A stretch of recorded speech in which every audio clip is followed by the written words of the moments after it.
안녕하세요. 반갑습니다. 현재 여기 이 행사장에 와 계신 분들과 그리고 온라인으로 참여해 주시는 여러분들께 감사드리고요. 저는 MCPHS의 한국 입학 부처장 박선영이라고 합니다. 만나서 반갑습니다. 오늘은 MCPHS 대학 소개도 잠깐 드리겠지만 주로 저희가 오늘 어, 주제인 글로벌 의료 커리어로 가는 길 그리고 미국 헬스케어 전공하는 내용에 대해서 저희가 간단히 살펴보도록 하겠습니다. 지금 여기에 계신 분들과 온라인으로 참여하신 모든 분들께서는 현재 미국에서 헬스케어 전공, 여러 의료 분야의 전공에 대해서 궁금하신 분들이 많이 계실 텐데요. 이 미국에서 헬스케어를 전공한다는 것에 대한 의미는 어떤 의미를 두어야 하는지 함께 살펴보도록 하겠습니다. 현재 지금 내가 어떤 대학을 가야 할지, 어느 전공을 해야 될지, 우리 아이를 어느 전공으로 공부를 시켜야 할지 고민하신 모든 분들께서 우리 아이들이 실제적으로 커리어 전부 다 교육 과정을 공부를 해서 졸업을 했을 때쯤에는 2030년대를 기준으로 했을 때 우리가 얼마만큼 그 시대에 맞는 내용을 교육받고 그리고 커리어에 접목을 시킬 수 있는지가 사실 굉장히 중요한 내용이 있겠죠. 지금 굉장히 다양한 패러다임이 전환이 되고 있고 내용상 이 첨단 기술들이 굉장히 많이 쏟아져 나오고 있는 시대에 우리가 어떻게 해서 우리 진로를 결정해야 할지, 어떤 것에 대해서 중요도를 두고 공부를 해야 할지 한번 같이 고민을 해보도록 하겠습니다. 자, 최첨단 교육과 연구. 지금 많은 기사들에서 보시면 개인의 맞춤 치료, 정밀 의료, 그리고 최근에 봤을 때 유전자 가이를 통해서 생후 10개월 아이가 불치병에 걸렸을 때 그것이 치료되는 이런 기사들을 많이 보셨을 거예요. 우리 약물 유전체학, 약물의 각 반응이 개인의 유전자에 따라서 반응이 달라질 수 있으니 앞으로 개인의 맞춤 의료 그리고 정밀 의료가 발전할수록 약물 유전체학이라는 것이 중요해지겠죠. 그리고 인공지능 AI를 통해서 개인별 맞춤 의료 환경이 훨씬 더 발전할 것이고 그리고 바이오테크나 헬스테크 그리고 3D 바이오 프린팅이라고 해서 인간 장기를 프린팅해서 나에게 맞는 맞춤 수술을 맞는다든지 치료를 맞는다든지 나에게 맞는 약물을 개발한다든지 이런 내용들이 많이 발전을 할 거예요. 그렇다면 우리가 이런 교육을 받을 수 있는 학교가 어디인지 어느 국가인지 그런 것들을 잘 선별하셔야 되겠죠.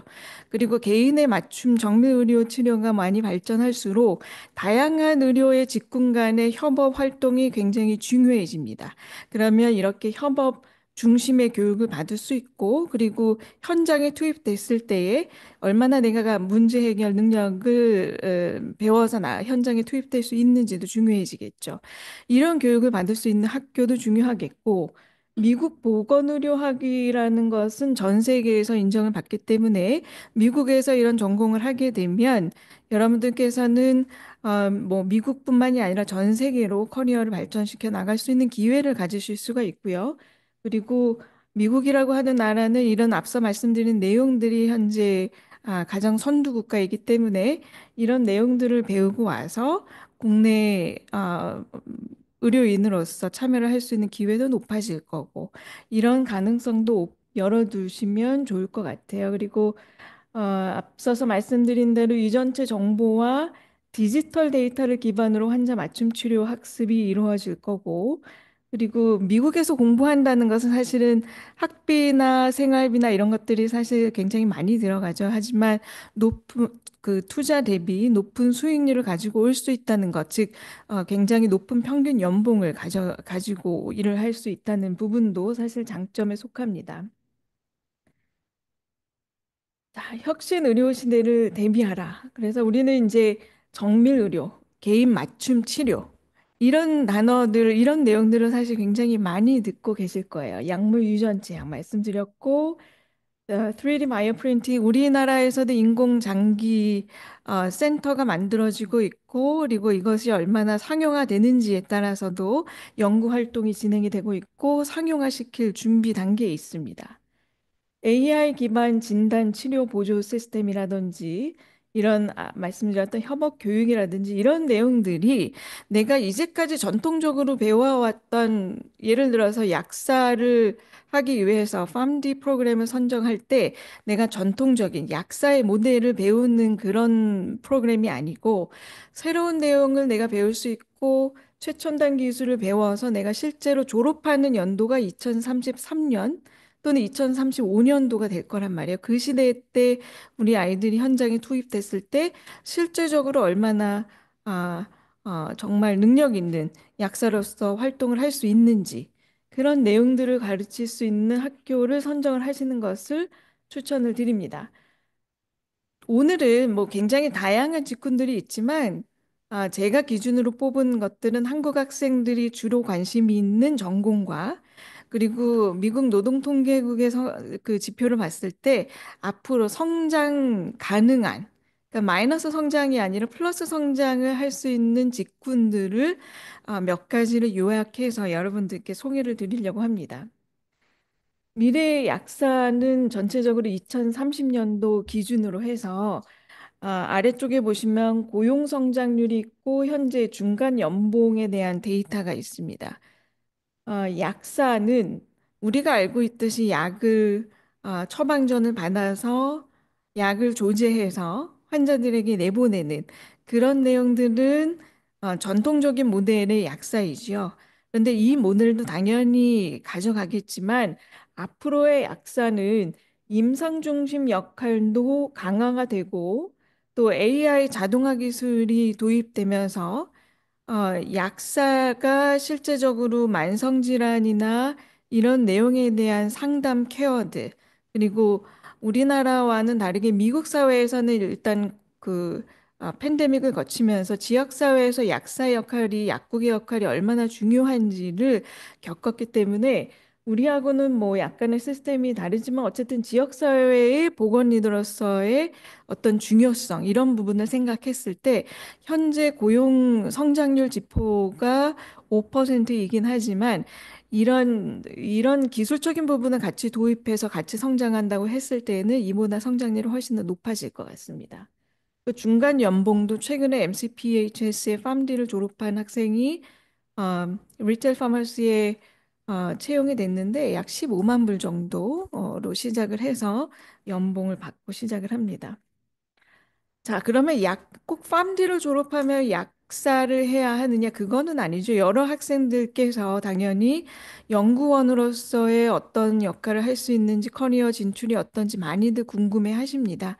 다양한 연구 활동이 있겠지만 특히나 학생들이 궁금해하는 부분은 신약 개발에 대한 연구 부분이라든지 내가 얼마나 연구 활동에 참여할 수 있고 연구원으로서 성장할 수 있고 커리어 기회를 얻을 수 있는지를 사실 굉장히 많은 학생들이 궁금해하고 있는데 뒤에서 한 번 더 말씀드리겠지만 전 세계 제약 규모에서 가장 매출이 큰 국가가 어디일까요?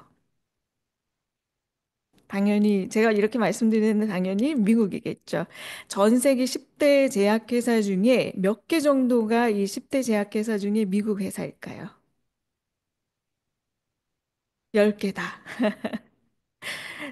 다섯 개 정도가 미국 회사이고요. 그리고 영국 회사, 프랑스 회사, 스위스 회사 이렇게 구성이 되어 있습니다.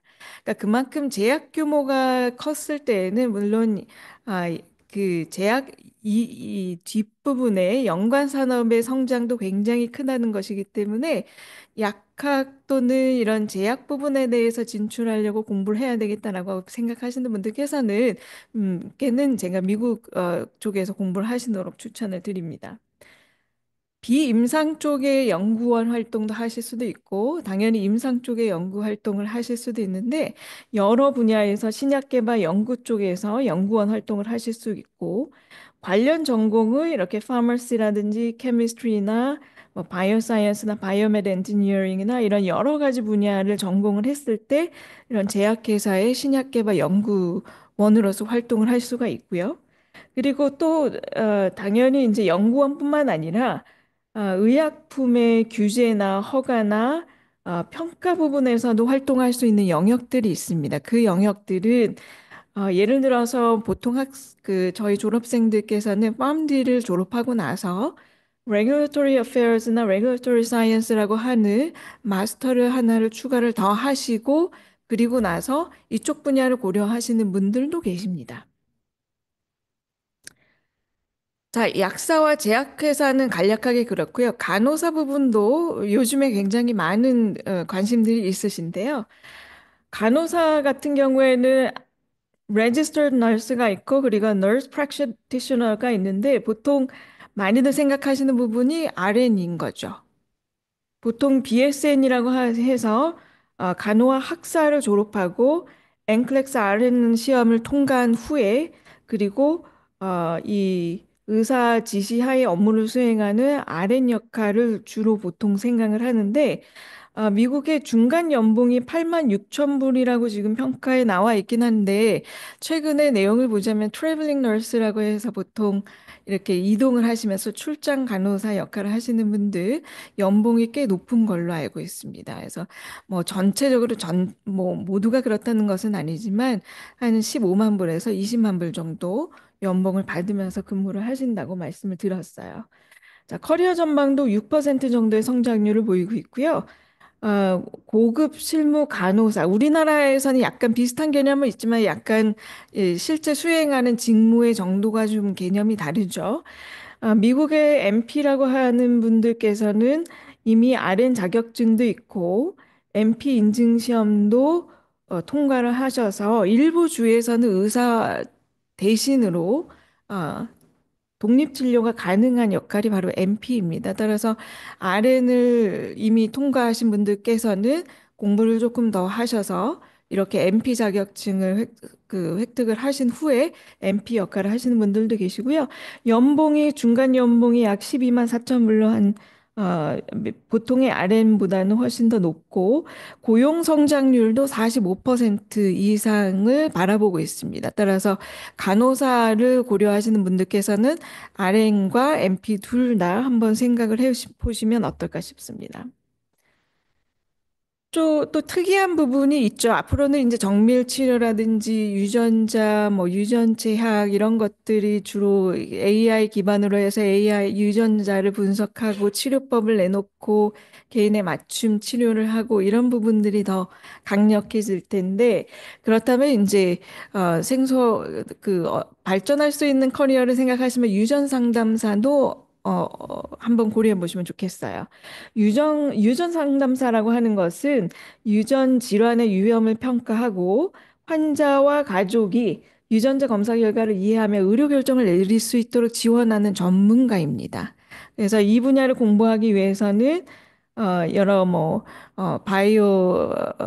바이오 쪽도 괜찮고 케미스트리도 괜찮고 여러 메디신 부분도 괜찮으니 공부를 하시고 이렇게 유전 상담사 역할을 하시는 것도 추천을 드리고 고용 성장률 이거는 미국의 노동통계국 기준이기 때문에 우리나라하고는 조금 다를 수는 있지만 우리나라에서도 이러한 분야들이 좀 성장하지 않을까 싶습니다. 그래서 고용 성장률이 16% 정도이고 중간 연봉이 9만 8천 원이니까 더 높이 받으실 수 있는 분들은 연봉이 좀 더 높다고 생각합니다. 자, 그리고 이제 당연히 이제 의사를 궁금해 하시는 분들도 계실 텐데 의사 부분은 워낙 많은 자료들이 나와 있고 의사 되시는 분들은 당연히 지금도 루트를 밟고 계시기 때문에 준의사도 한번 고려해 보심이 어떨까 싶습니다.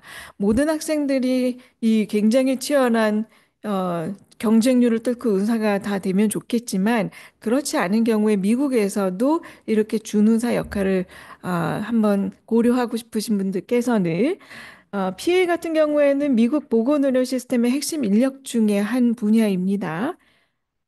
이 부분은 의사와 협업해서 진료나 처방이나 수술 보조까지 가능하고요. 주 법에 따라서 차이는 존재하지만 독립적인 환자 치료가 가능한 부분이 준의사입니다. 그래서 요즘에 PA에 관련해서 문의하시는 학생들도 많이 계시고 미국에서 공부하고 있는 고등학생들도 이렇게 PA 공부를 위해서 MCP로 등록하는 학생들도 있습니다. 고용 증가율 부분이 28%니까 꽤 높은 수치이죠. 보통의 한 5%에서 6%, 낮으면 3% 정도 될 텐데, 이 PA 부분은 28% 정도이니까, 그리고 평균 연봉이 13만 3천 불 정도 예상을 하고 있습니다. 그래서 이 준우사 부분도 레지던시 프로그램을 거치지 않고도 할 수 있는 프로그램이기 때문에 의사 역할을 찾으시는 분들께서는 준우사도 한번 고려해 보시면 좋겠습니다. 자, 나는 이 치료사로서의 능력을 개발하고 싶다라고 하시는 분들. 굉장히 다양한 헬스케어 직군들이 있죠. 그래서 피지컬 테라피스트나 아니면 아큐페이셔널 테라피스트인데 한쪽은 이제 물리치료사, 실제로 신체 치료를 해서 삶이 나아지도록 치료를 할 수 있게끔 건강해지도록 하는 부분이 물리치료사이고요. 아큐페이셔널 테라피스트는 작업 치료사라고 해서 어느 신체의 한 기능이 떨어졌을 때 그 기능을 끌어올리면서 생활의 어떤 이 삶의 질이 조금 더 향상될 수 있게 하는 부분이 작업 치료사 부분입니다. 그래서 피지컬 테라피스트와 아큐페이셔널 테라피스트 학생들이 많이 관심을 가지고 있는데 나는 병원이나 재활센터나 뭐, 그 스포츠 클리닉이나 노인 요양시설에서 이 물리치료사로서 역할을 하고 싶다라고 하시는 분들께서는 이제 PT를 고르시면 되고요. 학위나 자격증은 이제 Doctor of Physical Therapy를 졸업하시고 관련 자격증을 획득하신 후에 활동을 하실 수가 있고 그리고 심리학자, 그리고 사회복지사, 특수교사, 그다음에 가정방문 요양원 관련해서 같이 협업을 하실 수 있는 부분이 바로 작업치료사입니다. 그래서 이 부분에서도 본인이 능력이 있다라고 관심이 있다라고 생각하시는 분들께서는 이 아큐페이셔널 테라피스트를 공부를 하시면 되는데 보통 이제 성장률도 14%, 11%에 준하니까 이 역할도 굉장히 점차 많이 이제 개인의 삶이 수준을 더 끌어올린다는 부분에 초점에 맞춰봤을 때에는 이 부분도 성장률이 굉장히 높은 거죠.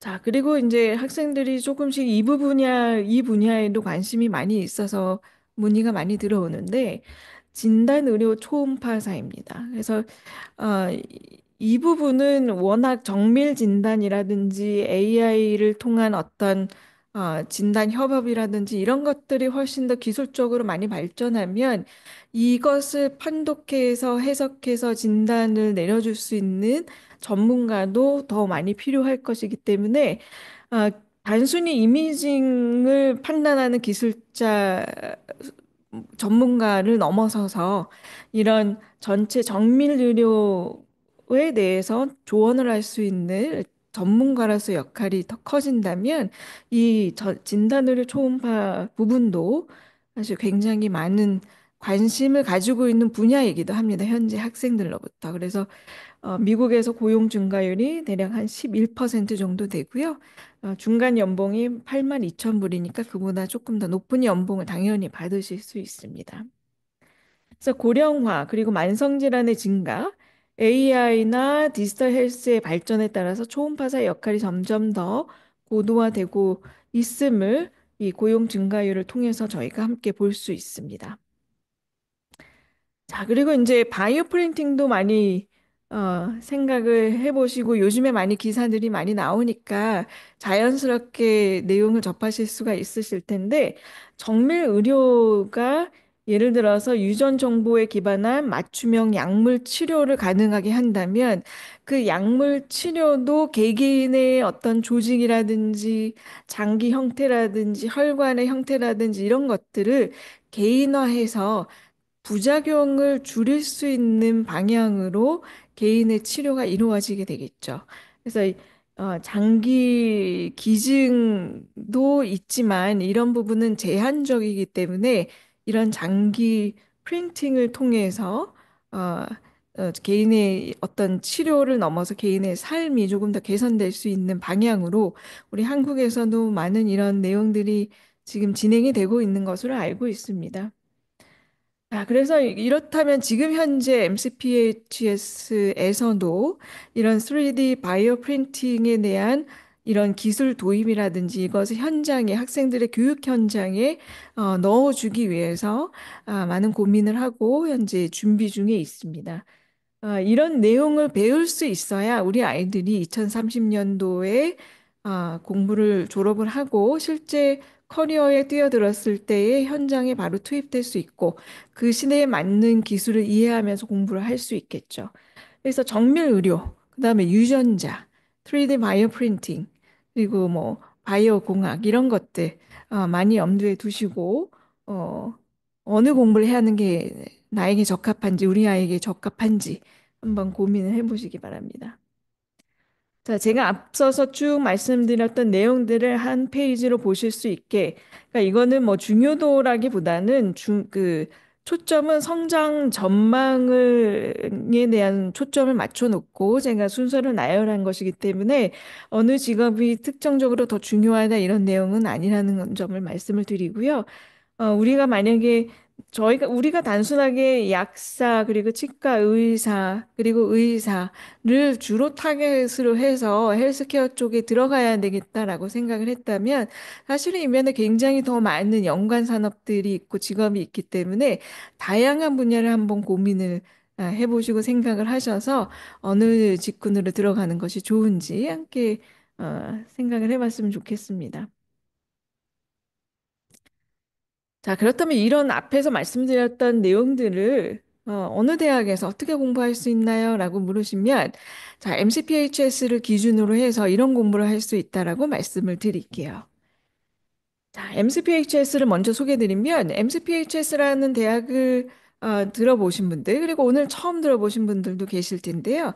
MCPHS는 1823년도에 설립된 미국에서 두 번째로 오래된 약학 대학입니다.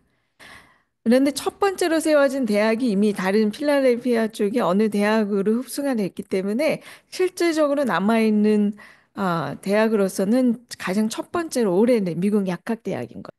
자, 여기까지가 이제 MCPHS의 말씀드리는 MCPHS 대학 소개와 그리고 앞으로 미래의 헬스케어 관련된 전공 분야를 간단하게 말씀을 드렸습니다.